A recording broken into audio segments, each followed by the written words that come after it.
All right, good afternoon. Very happy to be here, actually. And I have done many presentations. This is the first time I use English to present, so I didn't know this until I said yes. So forgive me if I got trapped in think about some terminologies I should use. So today I'm going to talk about what I'm doing now, which is a charity foundation for pediatric cancer. So myself was a cancer biologist in training. I like the title to be determined the theme. I think when I was at your age, right, in schools, my goal was to go to the top university I can. I was born in a very small town in Sichuan, and I got very lucky to went to Tsinghua for my college study. When I was in the college, my dream becomes to go to the best graduation school, right? And then I went to Duke. And then after that, my goal became to find a good job, right? So I went to Novartis as a cancer biologist, worked there for 8 years. But during that time, my life took a sharp turn, and I got interested in public education and in charity. And that's what got me back to China in 2018 and started the foundation for pediatric cancer. So today, that's what I'm going to try to tell you. This existing community, but probably got ignored by majority of you guys. So we know cancer, right? Many of you, everybody heard about term cancer.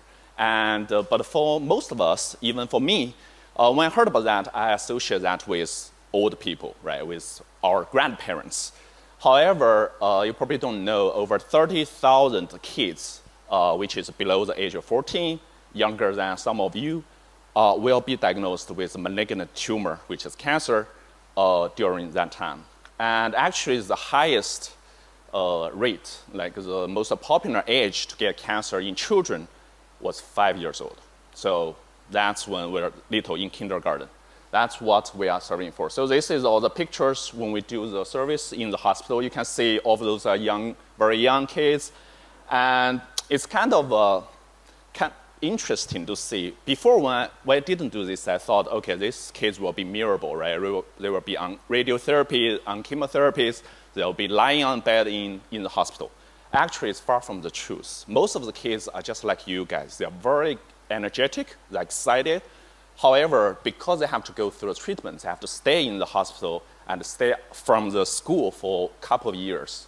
So when we go there, you have this science, right? Science teacher, go to the hospitals, and then you have all the kids are very interested in see all the chemical reactions or the physical reactions, but they are all having their chemo on them at that moment. So it's a very striking thing.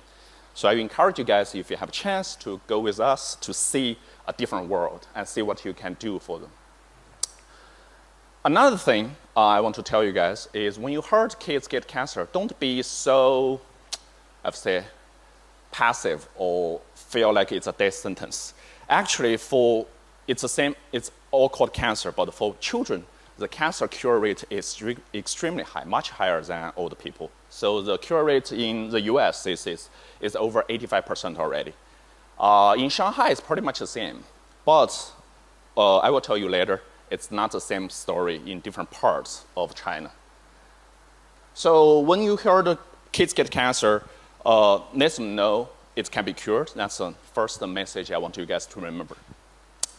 I will tell you a story about a little girl that drives me kind of very sad and sort of think about why I need to do this. So this girl is called Xue. She is from Gansu province, the west side of China.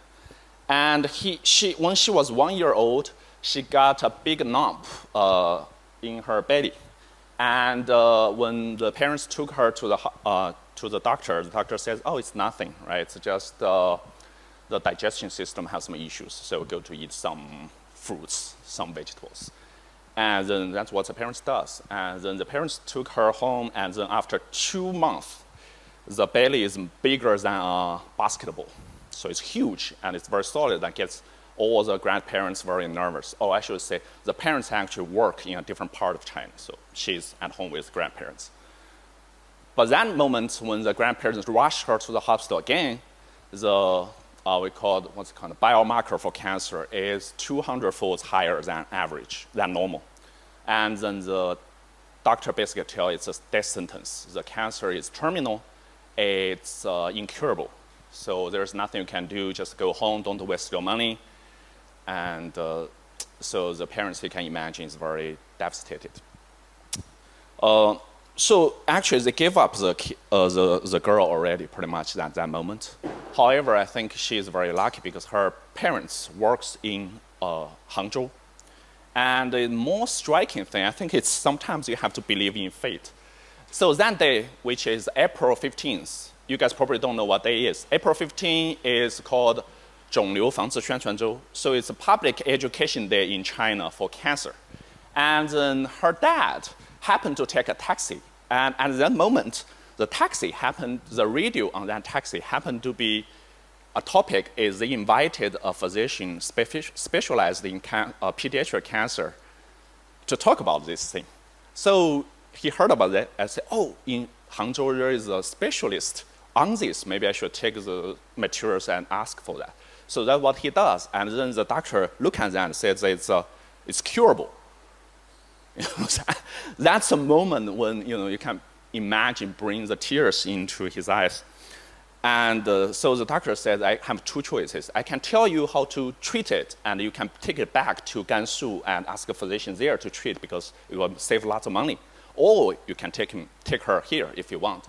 So, but when the dad took all the suggestions and advice back to Gansu, there's no physician in Gansu can treat this because it requires surgery, chemo, radiotherapies. In Gansu, there's no hospital can do this for children. So the end of story is take her back to Hangzhou and did the treatment. I just want to show you what's the difference. This is when she arrived in Hangzhou hospital. I talked to a janitor actually there. And this is a very touching moment. And this is what she looks like now. So after 6 months, she got cured from a terminal cancer. And she is very happy with the family right now. So this is what I want to tell you the story. Why I said the survival rate is very high. In Shanghai, it's very good. However, it's all depending on where you are born. When you get a cancer as a children, if you're born in Gansu, your chance of survival is probably less than 50%. But if in Shanghai, it's 80%, even 90%.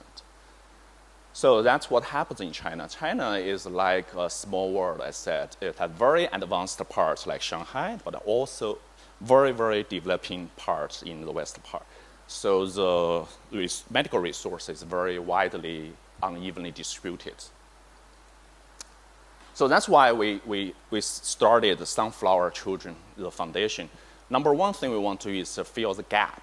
Like the reason they gave up these children in Gansu because the parents have nowhere to know this disease is curable. They don't know where to treat this, where the specialist is. So we started the first pediatric cancer education website. We have the WeChat, we have Xiaohongshu, we have the mini app.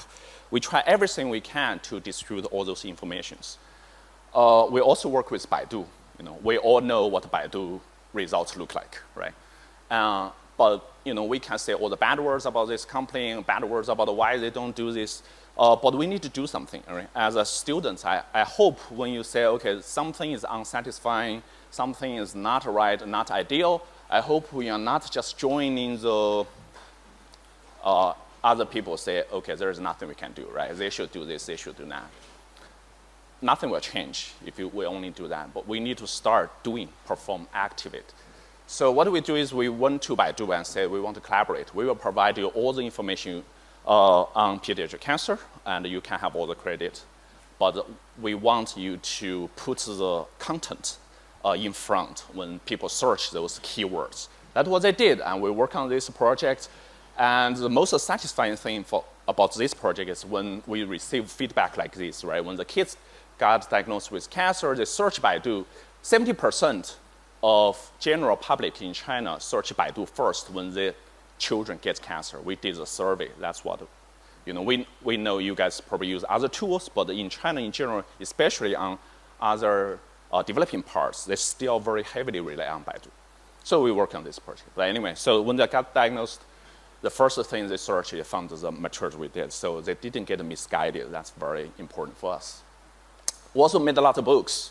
We have published 3 books, formally published, but we have lots of booklets that are freely available to all the parents, and we distributed over 200 different hospitals and the charity foundations, and over 50,000 copies have been distributed. So yeah, we're very one thing very important is to collect feedbacks. I think all of you guys probably participated in certain type of charity before. One thing I would say is charity is different from business or for-profit operations in a way that you are very easily satisfied about yourself when you do charity because you feel like you are doing good things. Everybody says you are so wonderful. But the problem after doing this full-time is you have to use a business sense to do charity. You have to get feedbacks. For-profit, you know how much money you make, right? But for charities, it's very hard. That's why you have to do all the service. You have to go to the patients or the families that you try to help. Ask them, what can you do? Or whether what you did, whether it had helped them or not, or it's just for your own satisfaction. So that's very important. I hope you understand that. This is what we do, all the activities in the hospitals. I'm very happy to say before, actually, it's very hard for us to get to hospitals in Shanghai because COVID restrictions. But this year, we finally get back to the hospitals. Shanghai has the largest population for those patients. But before, in either Shanghai or Beijing, we cannot get in the hospitals because of the restriction. Now it's open, so I warmly welcome all of you. Contact us if you are interested in this. You can go with us to see what you can do, even write some letters to them and tell them, what the school life is like here. Will be wonderful because that's what they need is a companion. We also, so when the kids got cured, right, normally people think, okay, it's back, it's nothing we can do. It's far from truth. The kids, when they got cured, because they are so 2 years or 3 years, they are away from school, from the community, first of all, they are not very confident. They are not confident that they can get back to compete with the peers. Or if they go back to school, they will be 2 years older than their classmates. So they feel the classmates are so naive, but their study is better. So it's very conflicting for them to their feelings. So we want to build their confidence, both mentally and physically. So what we do is we work with all those, those companies you guys probably worked with, right? Go for the hiking, doing all those outdoor activities to give them confidence. I think those are feedbacks we really want, right? This boy, which is 10 years old, after treatment, he cannot even go to the bathroom himself. But that day, with the help of our volunteers and the professionals, they actually hiked for 5 kilometers, which is a good thing for them. The reason I try to tell you this is because you guys present the best ambassador we can have to educate the general public. Because whatever we can do, we know this disease, the professionals can only do that much. The voice has to be heard from across the board. This is what happened 2 years ago when a child which was diagnosed or cured actually for leukemia, 白血病, tried to get back to kindergartens. None of the kindergarten will accept her. So even we cured her disease, we didn't cure her because the misunderstanding is still there in the community to prevent her getting back to the society. And you have feedbacks like this, right? It says, I don't try to be mean. I have to say, whenever somebody talks, starting with, I don't want to be mean, it's always the meanest, right? It's always super mean. I said, oh, why, after getting leukemia, why still need to get back to school? There's no point, right? Just, keep with her for a couple of years.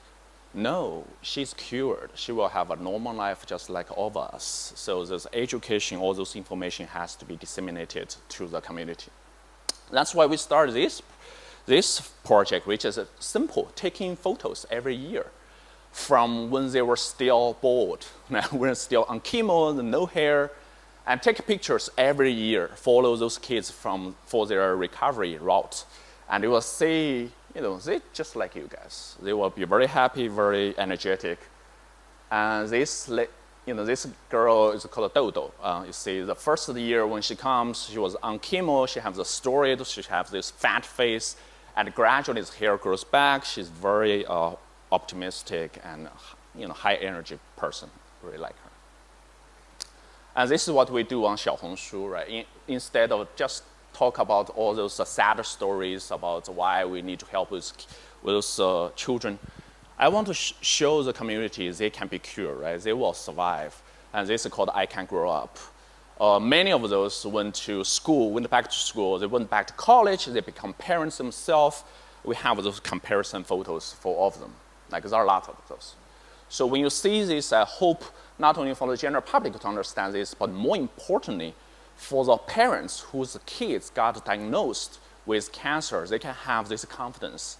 Those kids can be cured. Their kids are not just wasting money to have 2 more years. It's 20 more, 30 more, 50 more years of healthy life that can also contribute back to the society. All right, so final slides. Our slogan is called professionalism ignites hope. I want you guys, especially students, to understand charity or philanthropy is a very professional thing. And there's a lot of things we need to think about. You need to understand the unmet need. You understand how to design a project to help them and how to collect the feedbacks. Once we do that, I believe that not only the children with cancer will be helped, can be cured, but also our society will become much better. All right, thank you.